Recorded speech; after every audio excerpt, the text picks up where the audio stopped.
Cuando hablamos de trastornos de la personalidad, es frecuente oír tanto la expresión de narcisista como la de perverso narcisista. Pero, ¿es realmente lo mismo?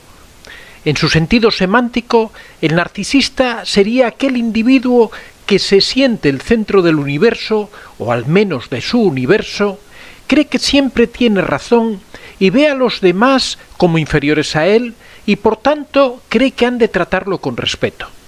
Sería, por así decirlo, el narcisista bueno, que parece muy seguro de sí mismo y que camina por la vida con porte arrogante.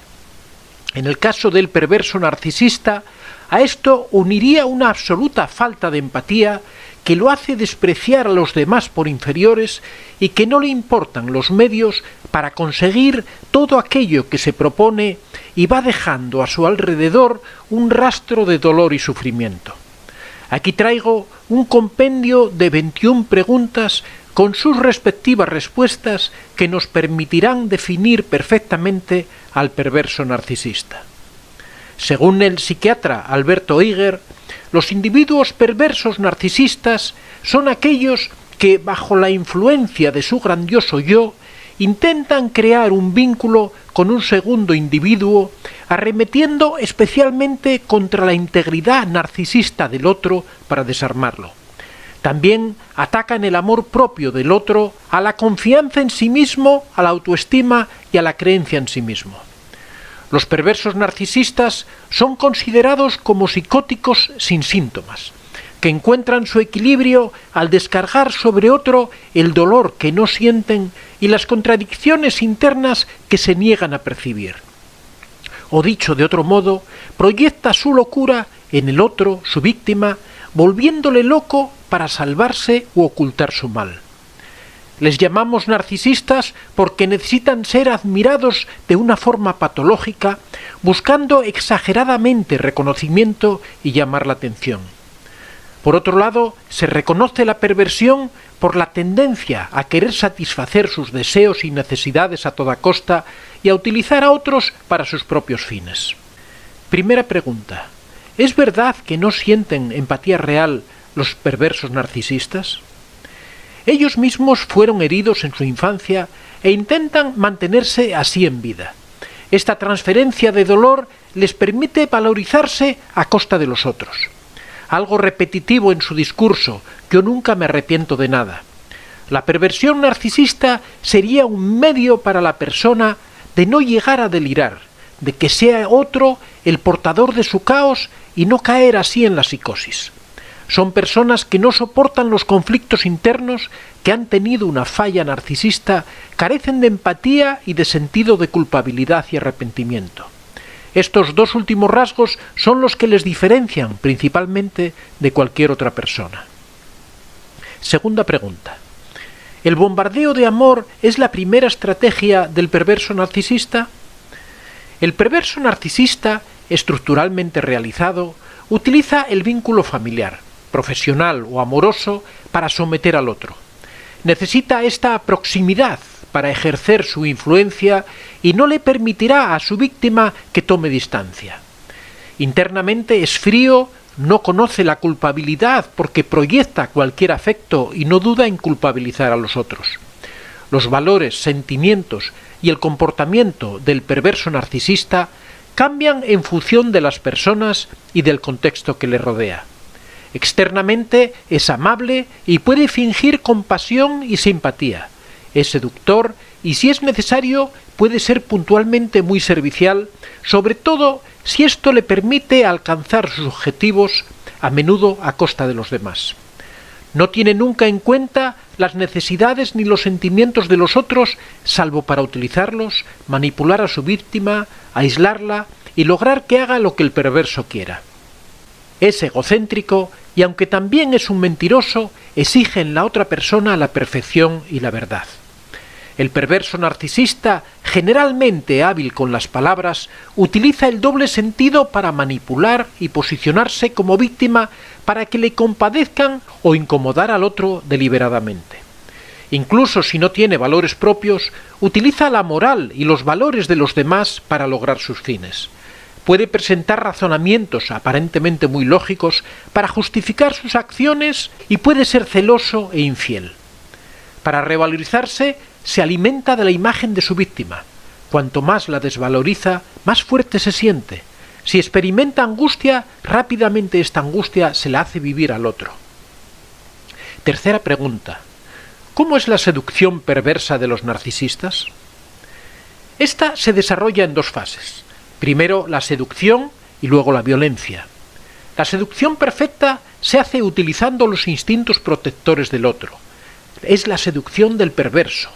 No es una seducción amorosa, sino que pretende fascinar sin dejarse atrapar. Hace que la realidad se vuelva confusa. El periodo de seducción puede durar años. Se puede llamar la privación de la consciencia cuando explica el proceso de separación y desestabilización que sufre la víctima hasta acabar ésta perdiendo la confianza en sí misma. La violencia del perverso es indirecta. No deja marcas físicas ni heridas, pero sí daños psicológicos que pueden ser de por vida. Se apropia mentalmente de la otra persona hasta anularla por completo, a la vez que depende de ella, se alimenta de su energía y vitalidad, usa su creatividad y su identidad y se nutre del yo que esa persona desvalorizada no puede ver en sí misma. Él cree, aunque sea de modo inconsciente, que para que él sobreviva, el otro no debe existir como identidad. Cuarta pregunta. ¿La negación de la comunicación directa es el arma absoluta de los perversos? Utiliza siempre frases ambiguas, inacabadas y contradictorias para crear confusión en su interlocutor. Algunos rasgos son parecidos a los de los psicópatas, como por ejemplo la falta de empatía. Los perversos narcisistas sienten una envidia muy intensa hacia los que parecen poseer cosas que ellos no tienen. Normalmente no son bienes materiales, sino cualidades morales, como la alegría de vivir, la sensibilidad, comunicación, creatividad, etc. El agresor busca destruir esas virtudes provocando ansiedad y depresión en su víctima. Quinta pregunta. ¿Por qué es posible caer en las manipulaciones de un perverso narcisista? Su mayor recurso son los pilares sobre los que está construida nuestra sociedad, las falsas apariencias. Construimos relaciones superficiales por lo que estas personas se esfuerzan por sobresalir por encima de los demás por su encanto o por alguna de sus cualidades personales o profesionales. Cuando la víctima se da cuenta de que está sometida a los antojos del narcisista y empieza a rebelarse, éste se esfuerza por dar un vuelco a la situación, haciendo parecer a la víctima como el agresor. El perverso intenta que su víctima actúe contra él para poder acusarla de malvada. Lo importante para él es que la víctima parezca responsable de todo lo que ocurre. El agresor intenta utilizar una debilidad de su víctima para que ella misma se desacredite. Aquí es donde surge el concepto de gaslighting, que está muy de auge últimamente. Sexta pregunta. ¿Qué es hacer gaslighting o luz de gas? Hacer luz de gas consiste en conseguir que alguien dude de sus sentidos, de su razón y hasta de los hechos que presencia. Se trata de un eficacísimo método de acoso basado en la manipulación de la situación a fin de anular la voluntad de la víctima. Advertimos un intento de desquiciar a una persona y de hacerla dudar de sus propios pensamientos y afectos. La víctima pierde la noción de su propia identidad. No puede pensar ni comprender. El objetivo es negar su persona y paralizarla para que no pueda surgir un conflicto. Se la tiene que poder atacar sin perderla. Debe permanecer a disposición del perverso. Séptima pregunta. ¿La comunicación perversa es un acoso moral? El acoso psicológico o acoso moral es, según el diccionario de la lengua española, el trato vejatorio y descalificador hacia una persona con el fin de desestabilizarla psíquicamente.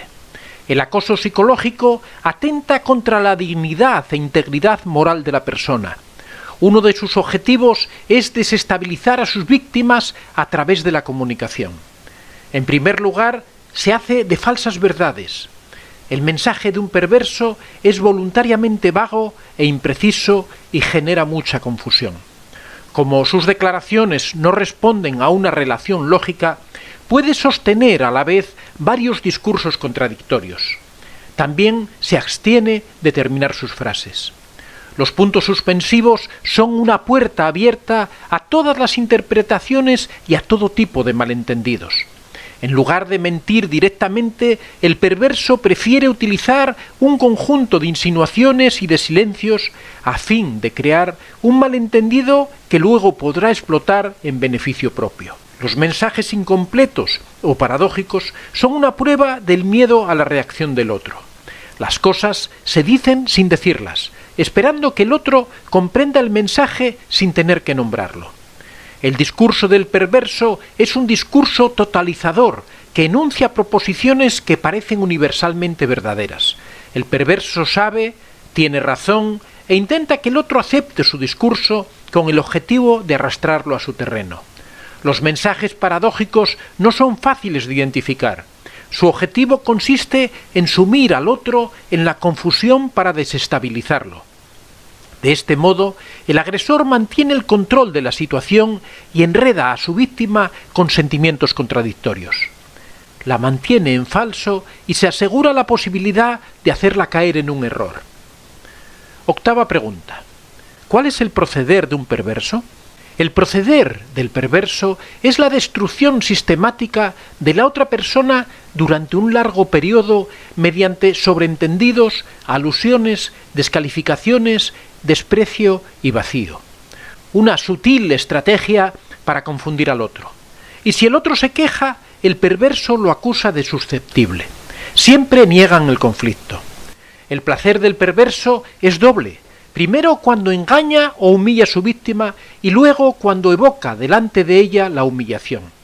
La víctima entonces vuelve a caer en la trampa, mientras que el perverso aprovecha de nuevo la situación, preocupándose, sin confesarlo, de presentarse otra vez como víctima. Son seres vacíos y para sentirse bien absorben las virtudes que ven en los demás. Proyectar, negar, descalificar, mentir, engañar, culpar, manipular la verdad, ridiculizar, amenazar, provocar a la víctima para que se defienda, abusar del poder, mostrar la falta de empatía, son indicadores del maltrato psicológico de un perverso narcisista. Novena pregunta. ¿Qué es el patrón narcisista? El patrón narcisista responde a la dinámica intrínseca de dicho trastorno de personalidad. Idealizar, devaluar, descartar, aspirar de nuevo, buscar a la víctima una vez que la haya descartado, aunque hayan pasado meses o años. Detrás de todo este proceso hay una constante: regular la propia autoestima, destruyendo la autoestima de la víctima. Esta es la preciosa perla que el narcisista quiere robar a través del ciclo de la relación: idealizar, devaluar, descartar, aspirar. Décima pregunta. ¿Quién es el perverso narcisista? El perverso narcisista es alguien que tiene miedo a caer en la psicosis, por lo que emplea mecanismos de defensa psicológica, pero de tipo especial, muy proyectivo, y va a intentar, sin darse cuenta, hacer soportar a la otra persona las cosas que él no soporta. Pregunta número 11. ¿Sería un sinónimo de maltratador psicológico? Maltratar a alguien sí, pero sin que la víctima se dé cuenta, intentando que se viva como algo normal, como algo habitual. Es un maltrato, pero porque la víctima se lo merece. Quien bien te quiere, te hará llorar. Ese es su lema. Pregunta número 12. ¿El perverso narcisista es consciente de lo que hace? No, el perverso narcisista no es consciente de lo que hace porque siempre te va a decir que tiene razón, que lo hace porque te lo mereces, porque es bueno para ti saber lo equivocado que estás. Pregunta número 13. ¿Cuál es el perfil de la víctima? Las víctimas suelen ser personas generosas, sinceras, amables, con confianza en la relación, pero que pecan de ingenuidad. Les falta confianza en ellas mismas y buscan una relación que les ayude a estructurarse. Son demasiado empáticas y responsables. También son protectoras, consuelan y quieren complacer. Y pueden ser orgullosas, lo que les impide verse a sí mismas como una víctima. Pregunta número 14. ¿Cuál es la relación del perverso narcisista con su víctima? Es una relación de dependencia. De hecho, cuando la víctima te habla de su agresor, parece a veces que te habla de una droga. Se puede decir que la adicción es buscar siempre algo que no encontramos nunca. Somos adictos a lo que no nos da nada. Es increíble. El perverso narcisista no permite que la víctima se distancie. Pregunta número 15. ¿Cómo afecta a la víctima esta relación? Si la persona narcisista perversa no soporta el conflicto interior y lo proyecta en el otro, se puede decir que la víctima soporta el conflicto en ella misma. ¿Pero qué es el conflicto? Son dos energías en sentido contrario que actúan dentro nuestro. Así que la víctima o cae en una depresión nerviosa, o acaba loca, o somatiza y en ese momento ha ganado el perverso porque puede decir: mira quién está loco ahora. Pregunta número 16. ¿Se pueden curar las víctimas? Sí, fácilmente. La dificultad está en salir de la relación, pero una vez logrado, desaparecen los síntomas que han creado en las víctimas. Es recomendable someterse a terapia para averiguar por qué se ha sucumbido y evitar repetir. Pregunta número 17. ¿Sirven para reparar la falla narcisista por la que el perverso penetra en su víctima? Sí, inconscientemente el perverso tiene un mal concepto de sí mismo y necesita una víctima para limpiar su imagen. Se colará en ella a través de sus debilidades. Es la identificación proyectiva. Atribuye a otro lo que no quiere ver en sí mismo. El otro lo permite, a través de la identificación introyectiva, de la que tiene que deshacerse cuando rompe. La naturaleza de esta relación es esquizofrénica. El Dr. Jekyll genera una fusión con su víctima, Mr. Hyde. Pregunta número 18. ¿Es posible curar al perverso narcisista? No, es imposible, porque jamás lo pedirá. Su meta es enmascarar su locura en otros. Pregunta número 19. ¿Hay muchos perversos narcisistas? Todos podemos tener mecanismos perversos. El problema es que en el perverso toda su personalidad se construye en torno a esos mecanismos. Si una persona utiliza en alguna ocasión alguno de estos mecanismos, después sufre y se arrepiente. El perverso narcisista, aunque debería sufrir, no lo hace. No tiene la capacidad de ponerse en el lugar del otro que considera un objeto de supervivencia. Pregunta número 20. ¿No reinciden las víctimas? Sí, porque en esa fusión esquizofrénica que se produce, el perverso proyecta en ella una imagen ideal de sí misma y cuando se va, la pierde. Esto provoca deseos de reengancharse, pero como el perverso solo la abandonará cuando encuentre un reemplazo, puede volver a caer fácilmente. Hay que salir corriendo. Sí es lo que hay que hacer, hay que poner distancia.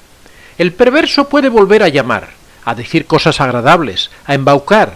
Por ello no hay que responder, pero generalmente las víctimas contestan, y el otro te va a decir exactamente lo que quieres oír. Si no encuentran sustituto, insisten con la víctima anterior.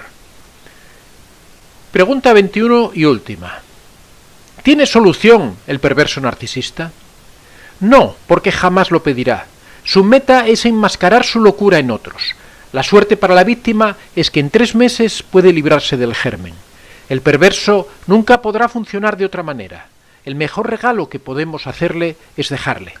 Solo entonces, si no es completamente perverso, podrá cuestionarse a sí mismo. Aunque lo habitual es que busque una nueva presa para machacarla pacientemente, transmitiéndole con habilidad sus frustraciones y sus locuras. No es raro encontrar a víctimas suyas años después de su separación aún depresivas. Soy Antonio de Vicente. Si te ha gustado este vídeo, puedes dar a like y si aún no estás suscrito, puedes hacerlo en la parte inferior. Si deseas hacer algún comentario o sugerir algún tema, puedes hacerlo en la casilla de los comentarios. Recuerda que este es un espacio abierto y que siempre son muy bien recibidos todas las experiencias que hayas tenido y todas las opiniones que tengas al respecto. Estaría encantado de que las compartieras con nosotros. Muchas gracias a todos y que seáis realmente muy felices.